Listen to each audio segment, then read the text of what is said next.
Thanks for seeing me, Professor William. Glad to arrive. So what do you have on your mind? Well, I got a little mixed up when I started to go over my notes from the last class. So I had a few questions. Shoot. Okay, I understand the three basic sources of personnel for multinational companies. Personnel. That's very self-explanatory. Host country, home country, and third company. Country. Right, but then you started talking about stuffing let me see, okay? You said stuffing patterns may vary depending on the length of time that the multinational company has been operating. And you gave some examples, but I got confused and now I can't read my notes. Okay, well, one pattern is to rely on home country managers to staff the key positions when the company opens, but gradually moving more host country nationals into upper management as the company grows. So, for example, if a French company opened a factory in Canada, then French management would gradually replace themselves with Canadian managers. Is that what you mean? Right.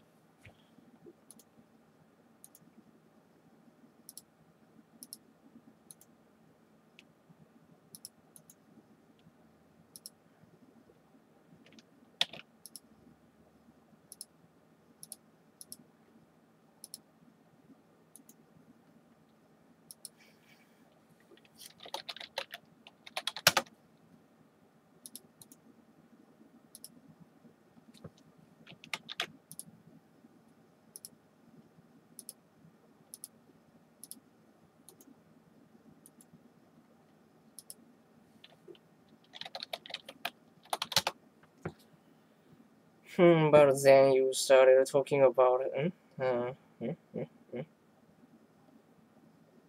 All right, but then you started talking about a stuffing pattern. That let me see. Okay, you said a stuffing pattern very nice. Okay, well, one pattern is rely on home country. So, for example, if a French country, right? I think I used that very example in case in class. So, do you want to try to explain the second pattern to me? Sure, I think it's the one where home country nationals are put in charge of the company if it's located in a developed country. But in a developing country, then home country nationals manage the company sort of indefinitely. Right again. And an example of that would be maybe using Java management for a Swiss company in German, but they might send the Swiss management to provide leadership for Swiss company in how about Zimbabwe? This is one of the confusing parts. Zimbabwe has a very old and high developed culture, but it's still defined as a developing country because of the economic base, which is being developed now. Okay, I guess that makes sense. Then the example of the American company with British management, when the company is in India, that would be third country pattern. Yes, in fact, this pattern is very prevalent among multinational companies in the United States. Many Scottish and English managers have been hired for top management positions at the United States subsidiaries in the former British colonies in uh, India, Jamaica, the West Indies, some parts of Africa. Okay, so I got all the examples right now. Anything else? Just one thing, there are some typical patterns for certain countries, like the last example. No, this came later in the lecture, something about Japan and Europe. Alright, I probably said that both Japanese multinational companies and European companies tend to assign senior level home country managers to oversee location for their entire careers.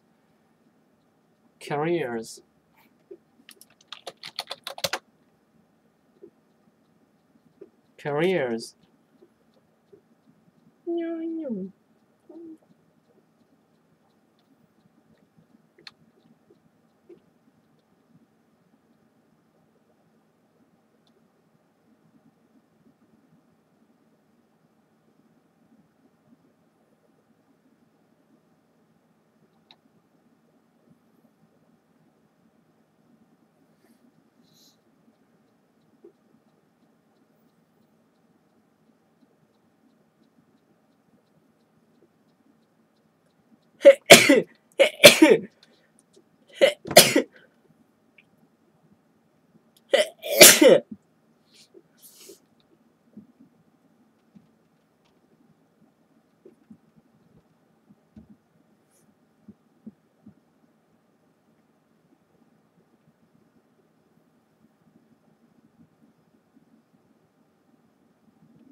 Alright, I probably said that both a Japanese multinational company and the European companies tend to assign senior level home country manager to oversee location for their entire careers.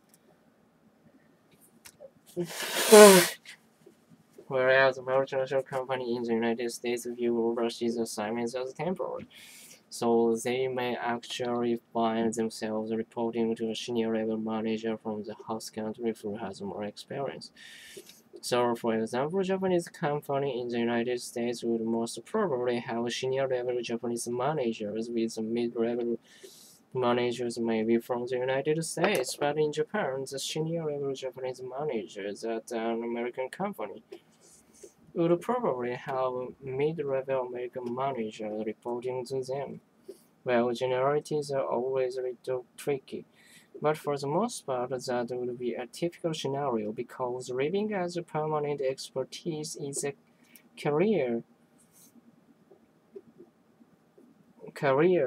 move in Japan, but a temporary strategy in the United States. Okay, that's interesting. And important for you to know as a business major with an interest in international business. You're still on that track, aren't you? And I sure am. I sure am. But you know, I wasn't thinking in terms of living abroad for my entire career. And that really is a huge commitment and something to ask about going in. Anyway, like you say, most American companies view overseas assignments as temporary.